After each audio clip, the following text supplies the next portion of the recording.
আজ রবিবার 7ই পৌষ 2023 সালের 24শে ডিসেম্বর। মীন রাশি, মীন লগ্ন, পাইসেস সাইনের জাতক জাতিকাদের আজকের দিনটি কিন্তু এক প্রকার বেশ কাটতে চলেছে।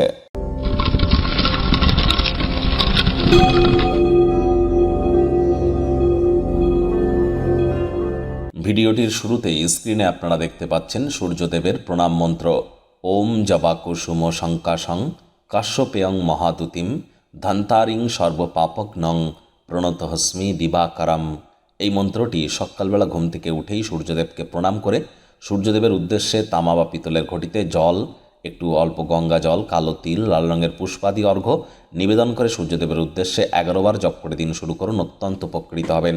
যদি না পারেন তাহলে ওম ঘৃণী সূর্যায় নমঃ, সূর্যদেবের একাক্ষরী বীজ মন্ত্র, এটিও আপনারা 108 বার জপ করতে পারেন। সূর্যের বীজ মন্ত্রও জপ করতে পারেন, ওম হ্রাং হ্রিং রং স সূর্যায় নমঃ। বন্ধুরা, আজ রবিবার ছুটির দিন, যদি বাড়িতেই থাকেন আয়েস আমোদ প্রমোদ বিনোদনের মাধ্যমে কাটান। আসছে সপ্তাহের জন্য শক্তি সঞ্চয় করতে পারবেন। আসছে বছর 2024 সাল অত্যন্ত গুরুত্বপূর্ণ।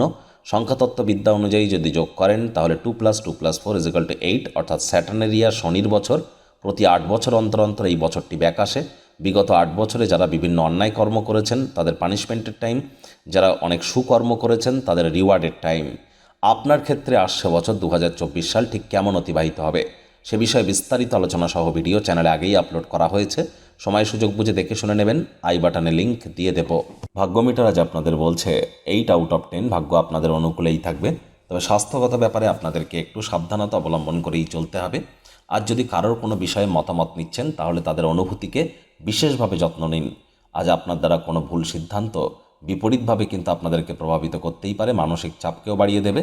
অর্থগত ব্যাপারে আয় ইনকাম আজ আপনাদের বাড়বে। আর্থিক লেনদেন বিনিয়োগের জন্য দিনটি পক্ষেই থাকবে। বেকার যুবক যুবতীদের নতুন চাকরি বা কর্মসংস্থানের যোগ থাকছে। আর্থিক অবস্থানেরও উন্নতি হবে। চাকরিজীবী যারা আছেন অফিসে কম কথা বলে কাজ বেশি করুন, মনের থেকে মস্তিষ্ককে বেশি দাম দিন। বাণিজ্যিক উদ্দেশ্যে গৃহীত কোনো সফর আজ আপনাদেরকে লাভান্বিত করবে। আজ নতুন উদ্যোগ পরিকল্পনার পাশাপাশি নতুন নির্মাণ কার্যে শুরুয়াত করা যেতেই পারে। তবে চাকরিজীবীদের আবারও বলছি, যদিও রবিবার তৎসত্ত্বেও অনেককে অফিসে যেতে হয়, কম কথা বলে কাজ বেশি করুন। দিবাস্বপ্ন দেখা কিন্তু খারাপ নয়, তবে যে স্বপ্ন দেখছেন সেই অনুযায়ী কাজ তো করুন।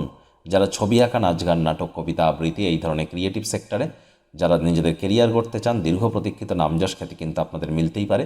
দূর সম্পর্কের কোনো আত্মীয় স্বজনদের তরফ থেকে কোনো সুসংবাদ বা কোনো সুশীল বার্তা পুরো পরিবারের জন্য উত্তেজনা বয়ে আনতে চলেছে। আজ বিশেষ করে যারা শিক্ষার্থী বিদ্যার্থী আছেন, যে কোনো প্রকার পরীক্ষা প্রতিযোগিতায় অবশ্যই সফল হবেন। উচ্চশিক্ষার জন্য যারা বিদেশ যাত্রার কথা ভাবছিলেন, ভাগ্যদেবীও কিন্তু আজ আপনাদের পক্ষেই আছেন। সন্তান সন্ততি থেকে থাকলে তারা তাদের কৃতিত্বের দ্বারা আপনাদেরকে গর্বিত করবে। প্রেমিক প্রেমিকা, স্বামী স্ত্রী উভয়ের ক্ষেত্রেই বলবো, ফুল ফুটুক আর না ফুটুক, আজ আপনাদের প্রেমের বাগানে বসন্ত। দিনটিকে যতটা সম্ভব রোম্যান্টিক করে তোলা যায় সেই প্রচেষ্টাই আপনাদের করা উচিত। অবিবাহিতদের বিবাহের যোগ পরিলক্ষিত হচ্ছে। যারা প্রেমে পড়েননি তাদের জীবনে স্বপ্নের নারী বা পুরুষের আগমন আজ কিন্তু হতেই পারে। একটু প্রচেষ্টা তো আপনাদেরকেও করতে হবে। শত্রুপক্ষ বিরোধী পক্ষ আজ কিন্তু একটু হলেও শক্তিশালী থাকছে, সুতরাং এ বিষয়ে অত্যন্ত সজাগ থাকার চেষ্টা করুন।